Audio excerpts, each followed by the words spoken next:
So we've got some interesting subjects to cover here. Last week I talked about Dave Rubin and his conversion to being a theist, basically. He didn't outright become a Christian, quote unquote. He said he believed in God.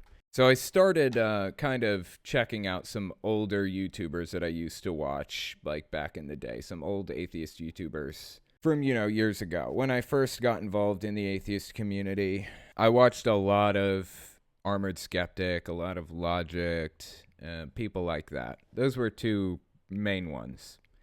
So I got to looking at Armored Skeptic's videos, his most recent videos, and some people may recognize right off the bat as I say that it's a mistake. So he went down an anti-SJW path, as a lot of people know. And I've said this before, I followed him down that path.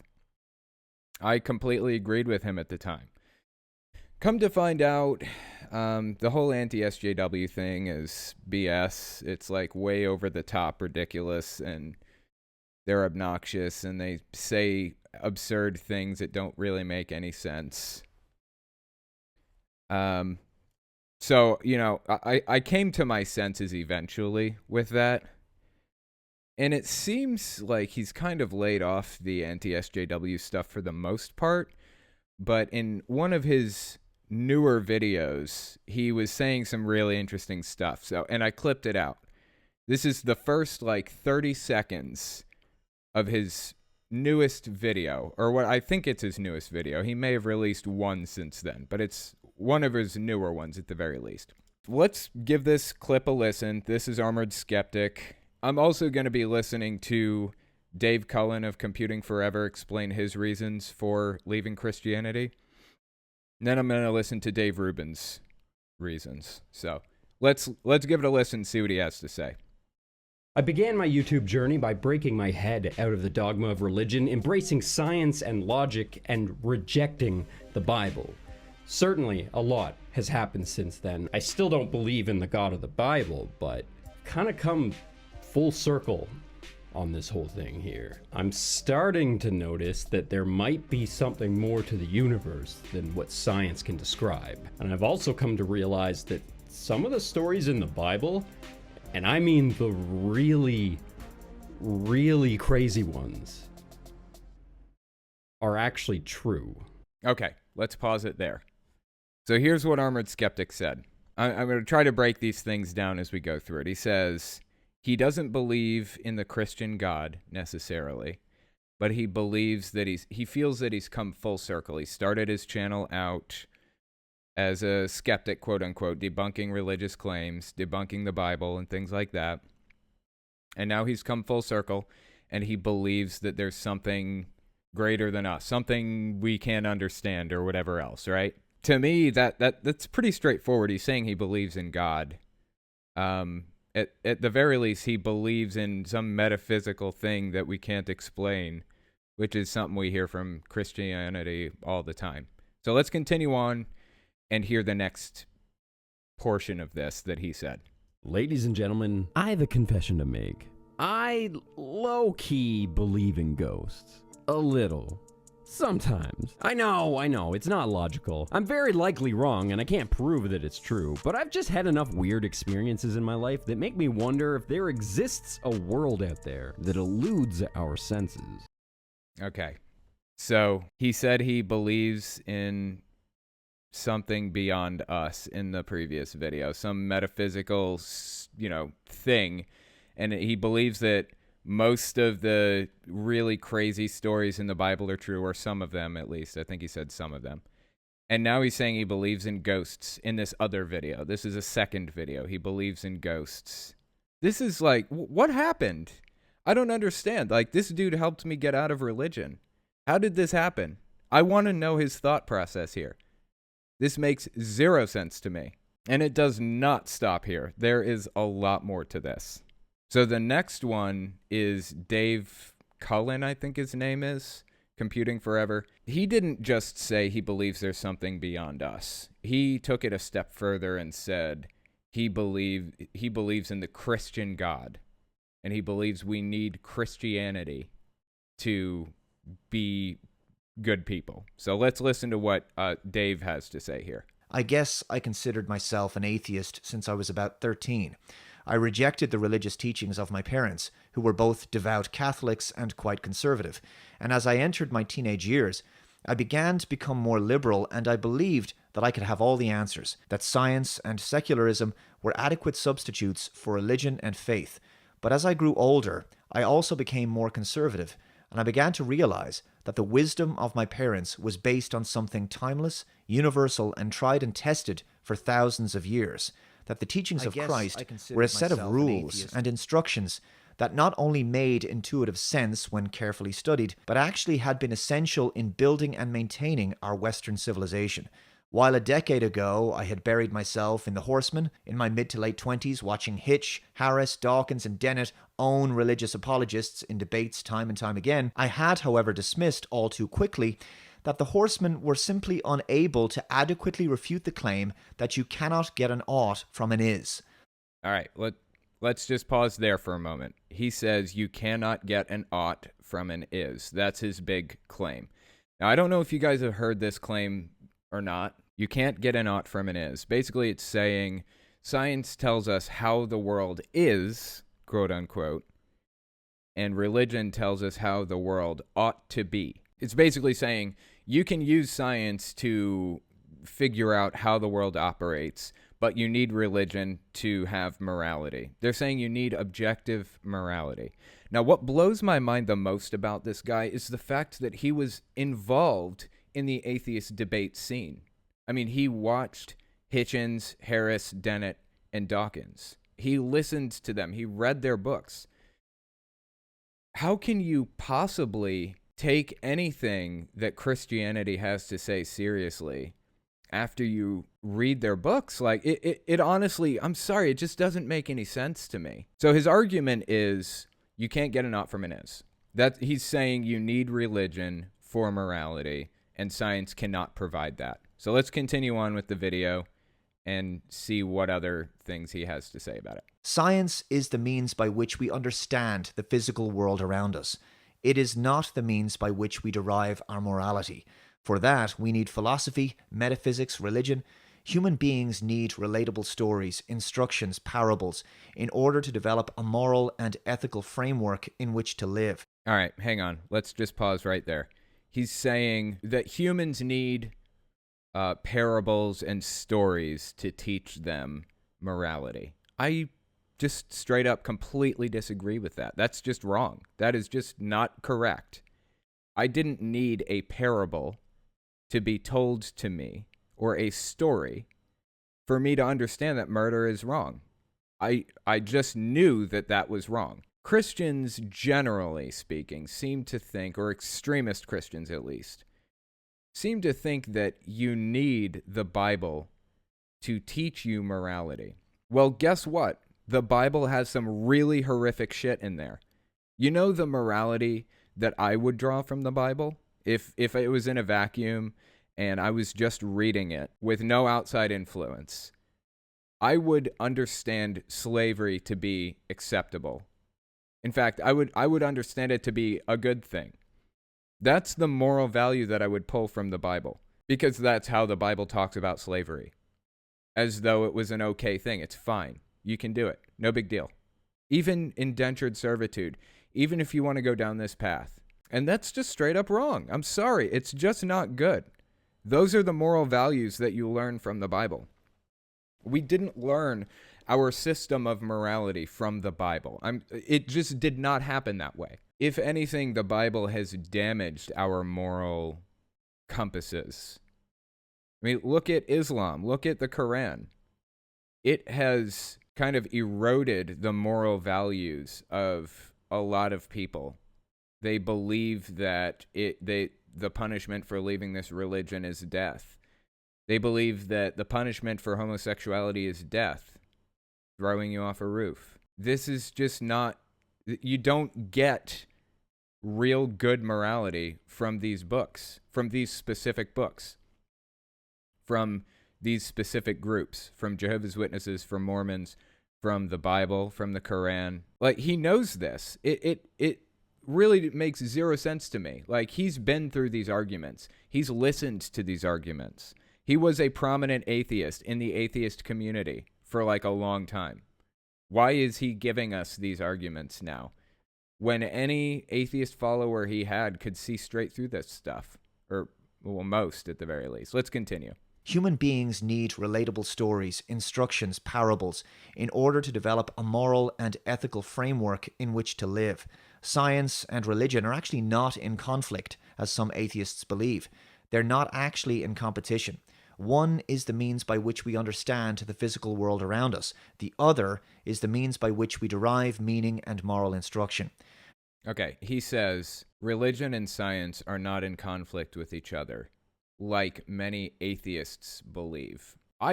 Look, I'm an atheist. I have no issue with people being religious. Absolutely zero issue. My issue is the fact that religion is contradicting science directly. Science tells us that evolution took place, that it's a thing that we can observe, that we can watch happening. Religion tells us, no, that's not true. You can't see it. It's a lie. So I'm not saying religion and science are in conflict. Religion is saying that. I'm not really sure why he framed it that way. Let's continue. This system may even form the basis of a legal system or constitution for a nation-state to live by, but the core philosophy must be based upon something that cannot be altered or replaced by man-made ideals. It's the idea that there is a higher power that man is answerable to, that governments and politicians cannot challenge. Okay, let's pause it there. So what he's saying here is he wants some level of authoritarianism. Something that politicians can't challenge, something that nobody can challenge. This is the final authority that everybody reports to, that everybody answers to, that everybody refers to. That's authoritarianism. What he's advocating for here is exactly what he's been fighting. It's like, you're literally saying you want an authoritarian type of system here where nobody can ask questions. It's just, that's it. There's your answer, and don't ask any questions, just do it. The state is beholden to the values and morals that the populace subscribe to. This is one of the primary utilities of religion in our society.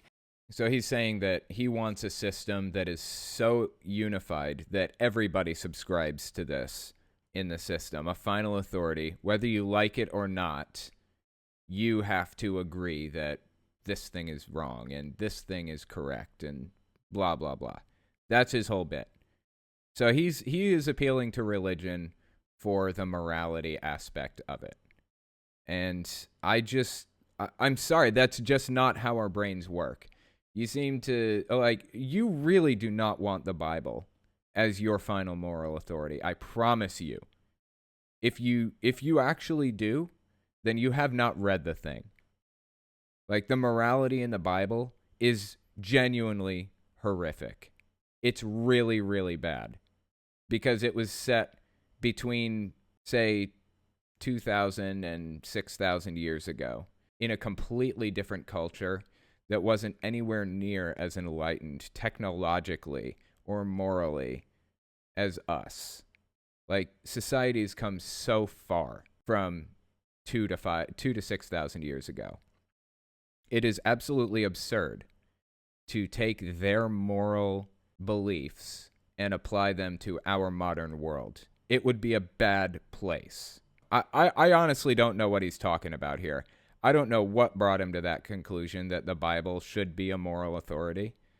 But he was an atheist in the atheist debate scene, and now he's saying this. So this next portion, I clipped out something that Dave Rubin said forever ago, like 2 years ago. I think this is 2 years old.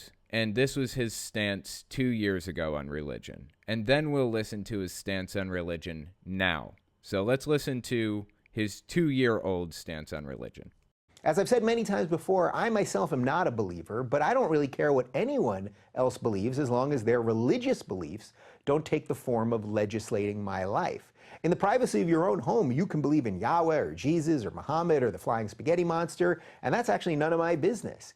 If your religious beliefs give you some sense of purpose or inner peace, then great. It's when your beliefs bleed into who I can marry or wanting to throw me off a roof that I have a problem with you and your beliefs. I 100% agree with him on that. There's like a little bit, I'm super left wing, right? I'm like a Bernie Sanders supporter the whole way. But there is a very libertarian streak in me. You do what you want to do with your life as long as it doesn't affect my life. So your right to swing your fist ends at the tip of my nose. You can be religious if you want. You can believe whatever you want to believe. You can do whatever you want to do, up to the moment it affects me. So if you want to not vaccinate your kids, that's fine with me, except for the fact that it affects me, because we need herd immunity with vaccines. That means everybody has to be vaccinated or it doesn't work. So I would be okay with you making a stupid decision like not vaccinating your kids, except it affects me. If you want to be religious, if you want to believe all of this nonsense, be my guest. But the moment you start hurting other people with it is the moment you lose your right to do it. I don't care how religious you are, you don't have the right to sacrifice a child. You don't have the right to, kill people for your beliefs or whatever. That's just, you're affecting other people outside of yourself. You don't have that right anymore. So that's kind of where Dave Rubin sits with it. This is, like I said, this is 2 years ago. So this is where he sat with it 2 years ago. Let's continue. I usually explain my feelings about belief with a simple basketball analogy. If you told me that you saw LeBron James dunk from half court last night, well, I couldn't just take that on faith alone. I'd need some sort of evidence, like at the very least seeing the videotape with my own 2 eyes, as proof of your outrageous claim. So it seems only logical to me to treat the biggest questions of the universe with the same intellectual rigor as my imaginary basketball analogy. Okay, so his basketball analogy was actually really good. I can't accept what you're telling me unless I have some kind of definitive proof of some sort. Just anything. Just give me anything. And the moment that you give me something that's credible, I'll run with it. I'll believe you. I'll go with it. Like, give me some kind of a video evidence. Anything at all. And we'll talk. We'll go from there. So far, I have seen some evidence for Christianity, but it's all been piss poor. Anyway, it sounds like he is where I am at this moment. He actually grew up Jewish, though, so he was never really involved in Christianity. So let's continue on and see what Dave Rubin actually said on stage here. I would say I'm secular basically in my life, but I definitely in the last year have found that there has to be something outside of us. The rest of this makes no sense. I mean, the part, very briefly, the part that I'm really known for is the political part, and that I was a lefty, and the difference between leftism. You kind of had a political conversion. I had right. So yeah. I'm usually much more comfortable talking about my political conversion than a religious. I'm not really sure why that's funny. Why is everybody laughing?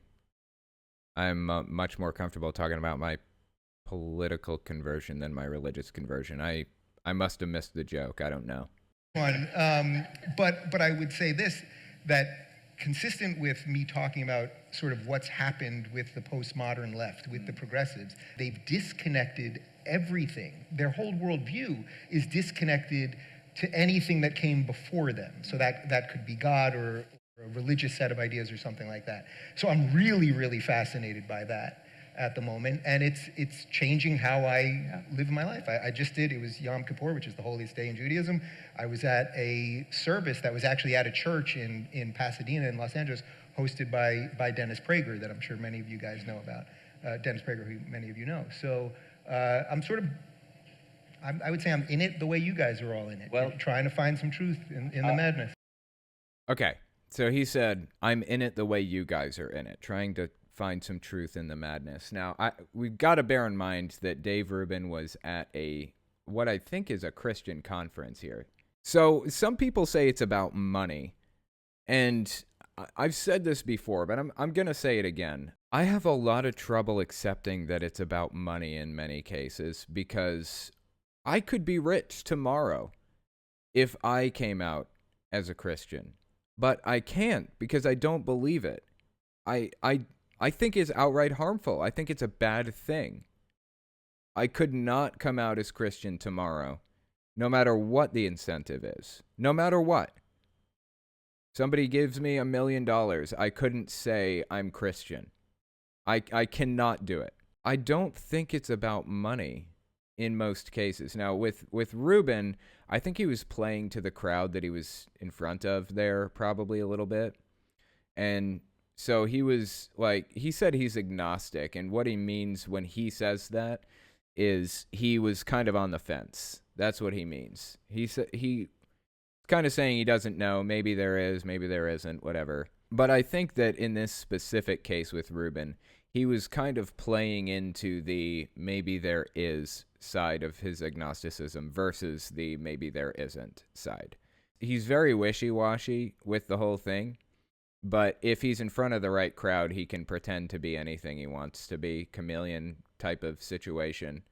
So Rubin isn't that surprising to me, honestly, but Computing Forever moved from full-blown atheism to full-blown Christian, and that absolutely blew my mind. And Armored Skeptic, I'm sorry, man. He lost all credibility in my mind. Like, forever ago, I was already kind of on the fence. But after this, I just don't even know what to say about him anymore. Like, he needs to remove the word skeptic from his name. There's absolutely nothing skeptical about the positions he's been taking recently. Now, I've heard a lot of people say, it's an inside joke. It's an inside joke between Skeptic and his fans or whatever. Didn't seem that way to me. And that's what really matters, isn't it? If some random person is coming into this situation looking at his conspiracy theory videos, just brand new views, never seen his channel before or haven't seen his channel in a really long time, and they're listening to him talk about this stuff, they're going to believe what he has to say. That's what's important. Do you know how many views I get per day versus how many of those views are subscribers? It's almost entirely new views from new people. My subscriber view, I mean, everybody's subscriber views are just a fraction of the views that you get on your YouTube channel.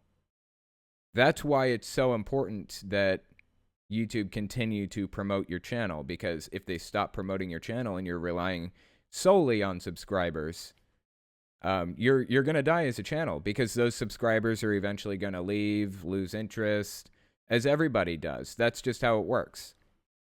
And if they don't show up for a month to your channel, then they're considered inactive subscribers, and they're going to be a lot less likely to view your new videos. So you have to have this constant influx of new viewers to your channel, to your social media. If you don't have that constant influx, you're going to die out. So almost all, I would venture to guess, probably 75% of Armored Skeptic's views are brand new people who have never seen his channel before, or who haven't seen it in many, many years or months at the very least, and are buying this stuff. So, inside joke or not, it's harmful and it's wrong.